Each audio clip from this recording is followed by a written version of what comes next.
why did you choose that phrase? So perfect example is I had a family come to me. They had been receiving therapy previously elsewhere and came to me, and I'd asked mom, it's like, give me the list of your targets. What words are you working on? And mom said, we're working on the word tuna. And I said, okay, why? And she goes, I don't know. So mom couldn't tell me why. So I want mom, dad, grandma, grandpa, aunt, uncle, brother, sister, anybody. I want them to be able to tell me why. Why are you working on that target? And I said, so is tuna an important word to you? And she said, no. So, what's an example of when tuna would be an important word to a child? Maybe if their dog's name was Tuna, or if that was their favorite thing to eat, or if they loved to go fish for tuna, or if they were obsessed with fish in some way. And they, if the word tuna was in their life somehow, and it was important to the child, important to the family, then yes, it's a target we're going to work on. But what I think was going on is the therapist probably chose a consonant vowel target, thinking that we can work on consonant vowel, or like all the targets were consonant vowels, but yet the child couldn't say hi, bye, mama, or dada. And so I, talked to mom. I said, we want to make sure that what we're working on is functional, and you can always tell me why. Why are we working on that? So I think that's hopefully something that you can take home today as a therapist, but also take that home to be able to educate your families of why you are choosing those targets, that they are functional, because you can answer why, because it's because they're the sounds the child can already produce in that target. We are choosing a small group of targets. We're not choosing 20, 30, 40, 50 words. We're choosing 10 or less, unless the child's a little older and can move a little quicker. Then you might have 20 words, but you probably are not working on all those words every session. And we want high accuracy. So our goals should focus on movement, programming, planning for speech. So, like Hunter, I said, he's got apraxia and phonological processes. So I might have two goals. I might have a goal for motor planning, but I also might have a goal for fronting and S clusters, let's say. But I'm only going to work on those goals or write those goals when we've gotten to a point in our motor planning skills that he is able to do those phonological processes or that cycles type therapy with some motor planning included. So, if you've got a child that's really not ready for any of that other yet, and you're really solely working on motor planning, which a lot of my kids are, goals should focus on movement, programming, and planning for speech. And goals should include prosody. So you could do one goal, and we're going to talk about this in the target selection presentation I'm doing for this SD conference. Goals should not focus on sounds, be in the initial position of words. Goals should incorporate the sounds that the child can produce, unless you are working on expanding sound repertoire. So that could be a separate goal. And then the other surprising thing, I think, to therapists and to families is that goals, a lot of times at speech therapy goals, we see written between 80, 85, 90% accuracy. Well, motor planning goals themselves should be written at 100% accuracy. And we want to make sure this is happening, because a child cannot establish a new motor plan unless it's done 100% accurately. So if it's done 80, 85, 90% accurately, they have not established a new motor plan. And so that word cannot be put in their core word list. We're going to talk more about that in our target selection as well. So we are not doing a word of the week based on a classroom unit. So we're not choosing words farm, cat, mouse, cow, goat, spider, because they are in the farm unit. We are going to choose words that are functional, highly, high interests, words of importance, maybe words off of a wish list from a family. And then we can incorporate those into our play with farm. All right. So I think it's really important for parents to know and understand that goals should incorporate those. All right, I talked a little bit about ear training earlier with vowels. A lot of times, you know, I will have parents, and you even saw the parents in a couple of the videos, or at least one of the videos with Cruz, you know, we're mouthing along with you. And it's funny because when Hunter came this morning, his mom's like, you made me say taco 500 times at home, because I had posted it on my Instagram, and I was laughing. I'm like, yeah, she goes, I love that challenge though. Like, say it out loud. How does it sound?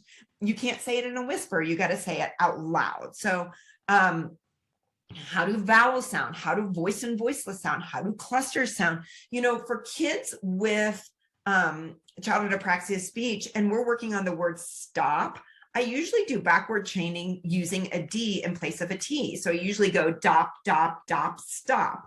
It sounds really, really natural, and it's usually easier for the kids rather than top, top, top, stop. A lot of times stop gets really, really, really stuck, and then kids sound unnatural saying stop, stop, stop. Whereas stop, stop, stop, it sounds more natural. So I always talk about the importance of co-articulation and the importance of saying natural, sounding natural. And I'll have parents say these things out loud. I'll say, okay, I'm going to teach your child, I don't know, but how do you say it? Do you say, I don't know? Because parents would teach their child, I don't know, because that's how it's spelled. But then I talk to parents about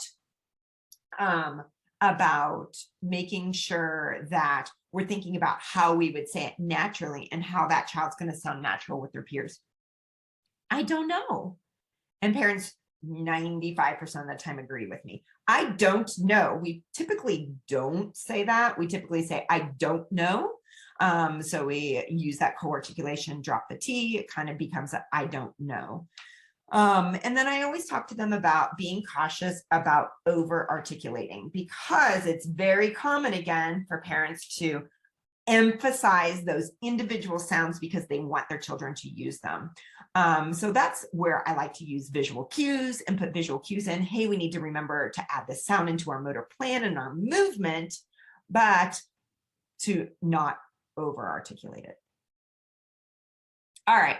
So when deciding on teaching targets, say them out loud over and over and over again. How does it sound? So I had shared the CAS tip a while back on my Instagram, and I just pulled it and put it in this presentation because I just like this idea of, like, before you start your targets with your clients, they should be said out loud over and over again, just to make sure you are teaching them in the way that it sounds and not how it's spelled.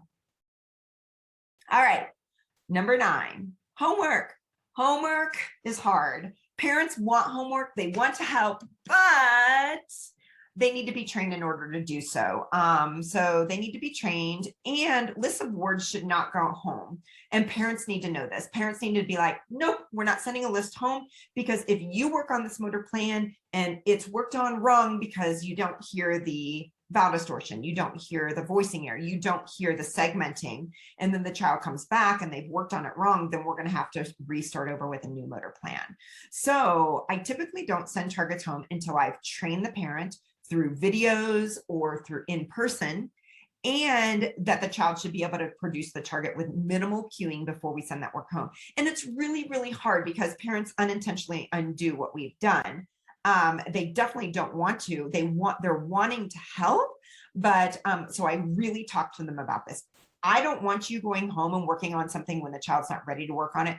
Go home, enjoy your day, be mom, be dad. You can model the words, but I don't ask your child to say them. So not until there's been training and the child is ready. And Dr. Strand really pushes this a lot as well. All right. Number 10, this is the last one, and I really talk about this a ton with my families, is the teaching the difference between fixed and growth mindset. And I talk about this a little bit in my presentation of our words, their actions here in this SSD series, teaching parents why it is important to make, I call it the shift from that external motivation for a child to have that internal motivation, and challenging parents to do so.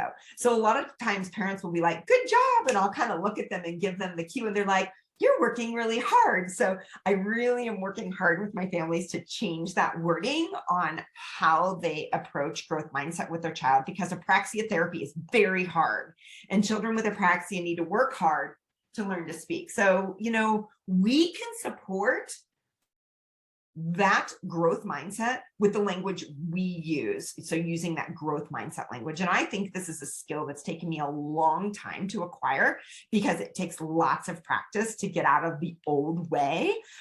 Good job, you're so smart, really focusing on those types of things. So I provide a lot of models to parents. I give them the words when they need it. I give handouts. Because it is very, very hard for us to make that shift to change our wording as therapists and as parents. So this is a poster that I made this past week of all growth mindset, because this is a family that does a lot of good job. And so I made this poster to go home to give them lots of ideas. And it was so incredible, because this poster went home last week. And Dad came to therapy on Monday, so 2 days ago, and I heard him say, wow, your muscles in your brain are growing, while I was working with a child. And it was just incredible, because I gave the dad and mom this visual of the types of things they can say to him that are growing his growth mindset, because this is a child that shuts down pretty quickly when things get hard. So apraxia is definitely one of those disorders that we've got to instill this. So, I tell parents, I'm like, this is how I model it. These are the things you can say. And once you make that shift and make that change, you've got word power. So words are so incredibly powerful. And I love this video of Cruz. I'll share with you. Again, two. I heard ew. Yeah. I did it. Do the I did it dance. I did it. I did it. I did it. I did it. Nice. Okay, turn around. So I love this, because, really giving him that I did it, I'm proud, instead of, we could have all said, yes, we're so proud of you, you're so smart. Instead, I put it on him. I put it on, I did it, you do it, so that he could be proud of what he accomplished. So making this shift, like I said, is hard, but lots of modeling for families, handouts, things that they can say in place of good job. So an excellent resource for a lot of for parents is a newer website, www.childapraxiatreatment.org.